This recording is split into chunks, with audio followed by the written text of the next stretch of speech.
ហើយមករកការងារធ្វើនៅឯខេត្តកំពតមិត្តភក្តិខ្ញុំថាទៅរត់ធ្វើការនៅកំពតអត់គេរត់ទៅបានខ្ញុំថាគេឲ្យមួយខែ300បានខ្ញុំចង់ទៅពេលយកទៅដល់ចុងក្រោយរកការងារអត់បានចុងក្រោយវារត់ចោលខ្ញុំហើយខ្ញុំលក់សាប់ហើយខ្ញុំចុះមកពេញវិញឥឡូវហ្នឹងអត់មានលុយទៅស្រុកកំណើតវិញទេបាទមានអីនិយាយទៅកាន់មិត្តភក្តិតាមរយៈលោកឲ្យលោកនៅក្មេងមែនតើអូននេះដោយសារតែជឿតាមមិត្តភ័ក្តិបងប្អូនថាមករកការងារធ្វើជិះពីស្ទឹងត្រែងមកខេត្តកំពតដល់ពេលឥឡូវមកដល់គ្មានការងារធ្វើហើយថែមទាំងមិត្តភ័ក្តិហ្នឹងយកលុយហើយទុកគ្នាចោលទៀតឥឡូវគ្នាឮថាលក់ទូរស័ព្ទហ្នឹងដើម្បីបានលុយជិះមកត្រឹមពេញនេះមករកបងសវណ្ណរិទ្ធីឲ្យធ្វើការជួយផ្សាយឲ្យគ្នាតលំបាកមែនតើខ្សែជីវិតនេះកំសត់ពេកហើយតែមុននឹងទស្សនាវីដេអូនេះបងប្អូនជួយចុច Subscribe នៅ Channel YouTube របស់នាងខ្ញុំម្នាក់មួយផងណាឥឡូវកុំឲ្យខាត់ពេកយើងទៅទស្សនាទាំងអស់គ្នាពីខ្សែជីវិតរបស់គ្មានប្រុសដ៏កំសត់ឈ្មោះអីពួកម៉ាណានេតក្រោយអាកំធ្វើច្រឹកចោ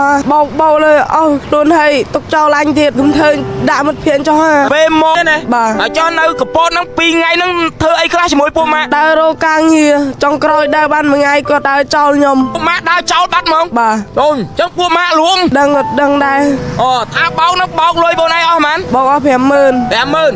វាយកលុយ50000រួចជិះម៉ូតូរត់ចោលបាត់ហ្មងបាទនិយាយបានឃើញមានប្អូនប្រុសម្នាក់ជិះឡានឈ្នួលជាមួយនឹងមិត្តភ័ក្តិពីខេត្តស្ទឹងត្រែងហើយមករកការងារធ្វើនៅឯខេត្តកំពតគាត់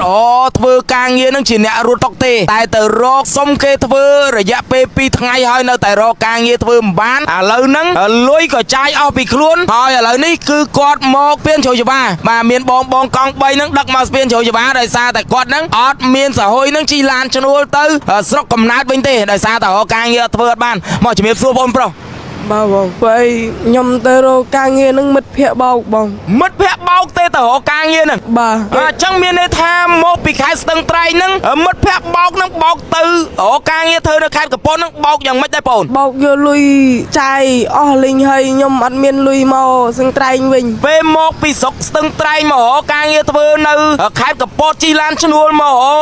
មិត្តភ័ក្តិហ្នឹងនៅខេត្តកំពតហ្នឹងមានលុយប៉ុន្មានមាន100,000បងមានតែ100,000លុយខ្មែរទេបាទដល់ពេលមកដល់ខេត្តកំពតហ្នឹងមិនបានមិត្តភ័ក្តិបោកបងអត់ដឹងដែរទុកចិត្តវាដែរតែខុសវាធ្វើអីចឹងឥឡូវមានអីនិយាយទៅកាន់មិត្តភ័ក្តិដែរបោកប្អូនមកចាយលុយអស់អាលីងហ្នឹងឥឡូវហ្នឹងអស់ទាំងលុយអស់ទាំងទូរស័ព្ទលក់ទូរស័ព្ទបានប៉ុន្មានលក់បាន40000លក់បាន40000ហ្នឹងជីពីណាមកឲ្យមករកពូនៅស្ពានជ្រោយចបាហ្នឹងជីមកពីកំពតមកអូនឯងមិនបង្កើតរឿងដើម្បីគេជេរពូទៀតណាអត់ទេពូអូនអាចនិយាយពីដំណើររឿងបន្តិចបានទេដំបូងឡើយមិនបានទៅស្គាល់មិត្តភ័ក្តិឲ្យមិនបានចង់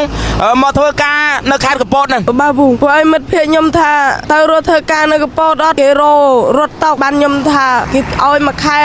300បានខ្ញុំចង់ទៅពេលយកទៅដល់ចុងក្រោយរកការងារអត់បានចុងក្រោយវារត់ចោលខ្ញុំហើយខ្ញុំលក់សាប់ហើយខ្ញុំចុះមកពេញវិញឥឡូវហ្នឹងអត់អានេះបានគេហៅថាមិត្តទ្រុសមិត្តយកគ្នាទៅហើយទុកគ្នាចោលកដាលទីឲ្យនៅតែតឯងហើយនៅវ័យក្មេងប៉ុណ្ណឹងមានតន់ស្គាល់អីច្បាស់លេខកើតជើងត្បូងចេញពីខេត្តមួយទៅខេត្តមួយអញ្ចឹងអាណិតខ្លាំងមែនតើដោយសារតែមិត្តភ័ក្តិឥឡូវគ្នាតល់ខ្លាំងមែនតើហើយអត់មានលុយធ្វើដំណើរវិញទេបាទចុះឥឡូវនឹងមហោពូនឹងចង់បានអីចង់បានតែសុយទៅស្រុកកំណើតវិញឯពូអូនៅតែតនៅពេញហ្នឹងប៉ុន្មានថ្ងៃអីមកល្ងាចមាញ់ទេណាបាទហើយចុះនៅកំពតហ្នឹង2ថ្ងៃហ្នឹងធ្វើអីខ្លះជាមួយពូម៉ាដើររកការងារចុងក្រោយដើរបានមួយថ្ងៃគាត់ដើរចោលខ្ញុំពូម៉ាដើរចោលបាត់ហ្មងបាទអូនអញ្ចឹងពូនេះហើយគ្នានៅក្មេងប៉ុណ្ណឹងតែបងប្អូនតែធ្វើមិនជីវភាពគ្រួសារវាលំបាកអញ្ចឹងហើយអញ្ចឹងខំជំនះចង់ទៅរកលុយដើម្បីជួយឪពុកម្ដាយហាមដែរតែគ្នាចង់ជំនះទៅព្រោះអីឮថាធ្វើការបានប្រាក់ខែច្រើនណាដល់ពេលឡើងទៅដល់ជួបមិត្តភ័ក្តិជួបមិត្តភ័ក្តិចុងក្រោយមិត្តភ័ក្តិធ្វើអញ្ចឹងដាក់ការងារក៏អត់មានអីក៏អត់មានដើររកសុំគេនឹងមិនទាន់មានកន្លែងធ្វើត្រឹមត្រូវផងនឹងហើយឥឡូវបោកយកលុយគ្នាមាន4-100000ជាប់ខ្លួននឹងយកទៅបាត់ទៀតអើយក៏ទៅ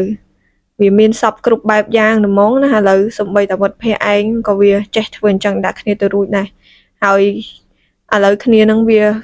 សិតក្នុងស្ថានភាពភ័យខ្លាចដែរបងប្អូនគឺអត់ចង់បានការងារអីទៀតទេអត់ចង់នៅឆ្ងាយទេចង់ទៅផ្ទះ ថាបោកនឹងបោកលុយបងឯងអស់ហ្មង បោកអស់ 50000 50000 បាទ វាយកលុយ 50000 រួចជិះម៉ូតូរត់ចោលបាត់ហ្មង បាទ និយាយពិតអត់មានអីនិយាយទៅកាន់មិត្តភក្តិតាមរយៈការផ្សាយព័ត៌មានមកពូហ៎ មាន 50000ឈ្មោះអីអាពួកម៉ាហ្នឹង ណេតអាណេតថ្ងៃក្រោយអាកំធ្វើច្រឹកចោលបោកលើអស់ខ្លួនហើយទុកចោលអញទៀតកំធ្វើដាក់មិត្តភក្តិចោលមិត្តភក្តិខ្ញុំទុកចោលហើយខ្ញុំក៏តែលតោដេកនៅបៀតអានេះដេកតាមផ្លូវហើយដើរសុំការងារគេធ្វើគេអត់ឲ្យគេថានៅក្មេងពេក ចុះឥឡូវហ្នឹងចង់ទៅស្រុកវិញទេ បាទ លែងចង់ធ្វើការ លេងចង់ហើយ ចុះបើពូផ្សាយទៅមានបងប្អូនយើងចង់ឲ្យការងារធ្វើអីក៏អត់ធ្វើដែរ អត់ធ្វើទេខ្ញុំចង់ទៅស្រុកវិញ ពីឡានទៅ គ្នាភ័យខ្លាចបងប្អូនមនុស្សស្លូតត្រង់គឺជួបរឿងចឹងគឺឆាប់ភ័យខ្លាចមែនទែនតែបើពួកមនុស្សខូចខលទេ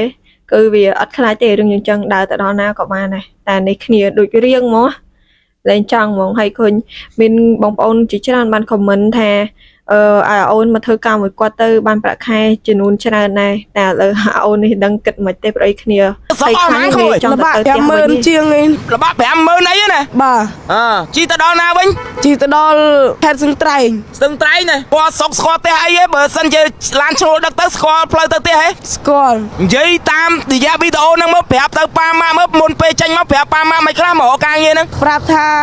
មិត្តភក្តិខ្ញុំរកការងារធ្វើ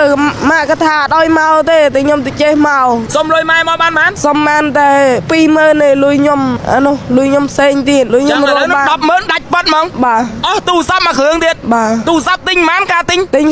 36 ទូរស័ព្ទម៉ែអី តិចណូ ទិញណូ បាទ ទិញ360,000 បាទ លក់វិញបាន40000 បាទ លក់ឲ្យណាគេអាបងអូនណា លក់ឲ្យជាងទូរស័ព្ទ គេទិញទៅ10រៀលទេ បាទ ហើយលក់10រៀលហ្នឹងគ្រាន់តែធ្វើសហុយមកជួបពូនៅស្វេនយោច្បា បាទ ឥឡូវហ្នឹងបានបាយបានទឹកនៅ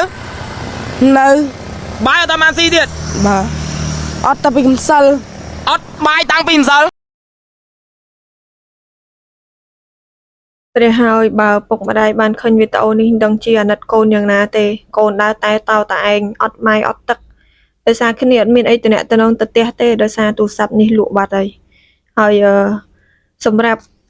អ្នកអត់ទេបងប្អូនលុយ4 50000 100000នេះគឺច្រើនណាស់ហើយបើបោកគាត់យកទៅអញ្ចឹងទៀតឲ្យគាត់ទៅរំពឹងអី បាទ វាច្រើនមែនតើ ពូណាបងណា អត់កុហកអីពូ និយាយទៅកាន់ពួកម៉ាតិចមកពួកម៉ាដែលបោកនេះធ្វើឲ្យទឹកភ្នែកទឹកសបោ អត់ចាញ់ទេពូ មិនបាននិយាយចេញ មិន ឈឺខ្លាំងហ្មង បាទមិត្តភក្តិរាប់2ឆ្នាំ3ឆ្នាំអី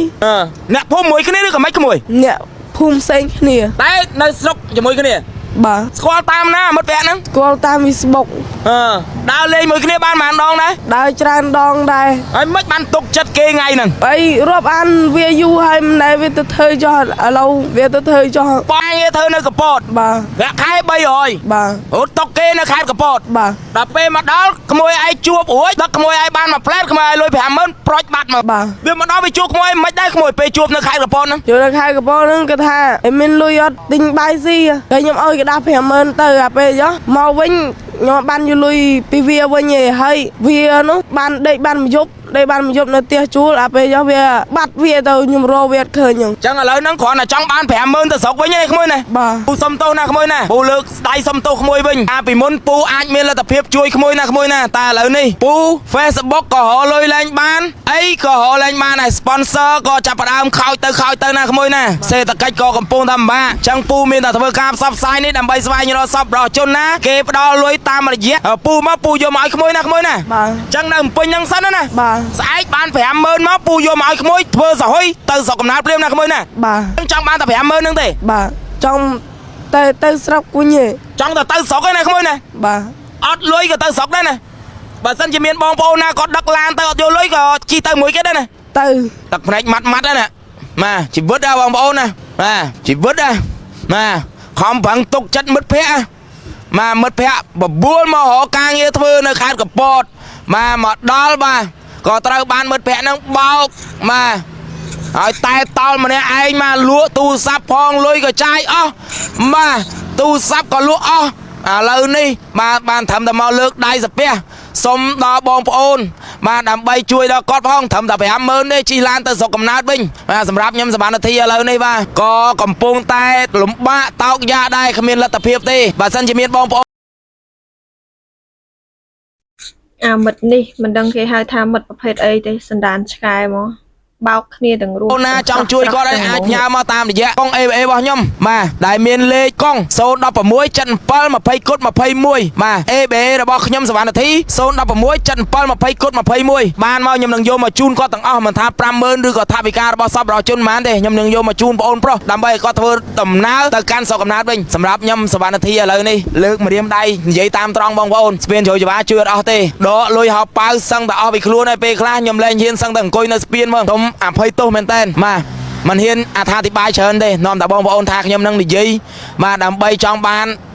ការអាណិតពីបងប្អូនដែរតែសម្រាប់ខ្ញុំរាល់ថ្ងៃនេះលើកដៃសាពះសូមជួយដល់បងប្អូនប្រជាពលរដ្ឋជាច្រើនតែខ្លួនឯងក៏កំពុងតែលំបាកផងដែរប្រិមិត្តឥឡូវនេះអរគុណដល់ទឹកចិត្តបងប្រុសដែលជាសមត្ថកិច្ចនៅគោលដៅស្ពានជ្រោយចង្វាដែលគាត់បានធ្វើការទិញបាយជូនបងប្អូនប្រុសបាទអាណិតគាត់ពេកបាទត្រូវបានមិត្តភ័ក្តិបោកបឆោតយកមកធ្វើការនៅឯខេត្តឲ្យមកដាច់បាយដាច់ទឹកអស់ហើយតែបងប្រុសណាបាទបាយណាបងប្អូនណាឲ្យមិញអរគុណដល់បងប្រុសផងដែលគាត់ជួយឧបត្ថម្ភបងប្អូននៅថវិកាចំនួន 20000 រៀលហ្នឹងបងអូនមានឲ្យអរគុណដល់បងសមត្ថកិច្ចទេបងអូន អរគុណច្រើននៃអ៊ំដែលជួយខ្ញុំ ឥឡូវបានបាយហូបណា បាទ ដាច់បាយប៉ុន្មានថ្ងៃហី តាពីកំសិល តាំងពីម្សិលណា បាទ អត់តន់បានបាយ នៅ ឥឡូវបានបាយហូបយើងសប្បាយចិត្តទេស ប្បាយចិត្ត សោចបានវិញណា បាទ មានអីនិយាយទៅមិត្តភ័ក្តិដែលនាំមកដាច់បាយដាច់ទឹកឲ្យបោកប្រាស់យកលុយ អញបានបាយហូបវិញហើយអញចិត្តបានលុយទៅផ្ទះវិញហើយក្រោយឈប់ធ្វើបាបអញទៀតដែរពួកម៉ា នាំអញមកដាច់បាយដាច់ទឹកអស់លុយតាអូបាយជីវិតវាមានតែប៉ុណ្្នឹងបងណាតានេះគឺជាជីវិតរបស់ប្អូនប្រុសម្នាក់ដែលមកពីខេត្តស្ទឹងត្រែង អានេះហៅថាគ្រោះណាដោយសារតែអាមិត្តទូរទស្សន៍នេះវាបោកតែឥឡូវប្រែខ្លាចឈីសំណាងវិញហើយដោយសារមានបងប្អូនខ្មែរយើងជាច្រើនមែនតើគាត់មានសន្តានចិត្តល្អបានធ្វើការជួយមកដល់បងប្អូនប្រុសនេះ